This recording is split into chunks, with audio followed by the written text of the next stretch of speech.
CEDA's economic and political overview seeks to bring together in every capital city of Australia a group of informed individuals to consider the sorts of economic and political issues that are going to confront Australia in the coming year. We've been doing this for some 30 years, and what we seek to do, of course, is being a bit Nostradamus-like, if you like, in making some predictions about the future of the Australian economy, what's likely to happen in politics, and of course what we seek to do is to also produce a couple of chapters that touch on the major economic and social issues which we believe are going to be significant in the coming year. The EPO is obviously important to our members because we provide them with experts who are looking into the future, trying to make some predictions about what will happen in the Australian economy over the next 12 months. We are interested in politics, we are interested in economic issues, and we are interested in other issues which clearly will have an impact in the public policy space. What we've done this year is ask the Chief Economist of the ANZ Bank, Warren Hogan, to write a chapter for us which looks at what the likely impact of a number of different international and domestic scenarios in the economy will produce for Australia's development. What Warren has looked at, of course, is the events in the United States, in Europe, in China, our engagement in the region, and what he has sought to do, of course, is to make some assessment as to what may or may not happen with interest rates, and more generally where the Australian economy will be over the next 12 months.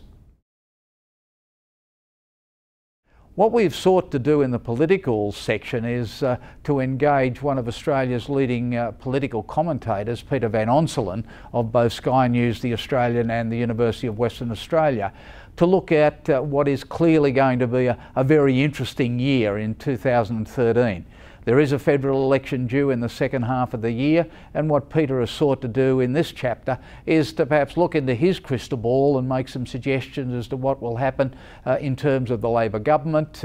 opportunities for the Liberal National Party opposition, looking at the Greens and independents, and of course doing an assessment of the sorts of policies and the issues which will likely play out in the election context.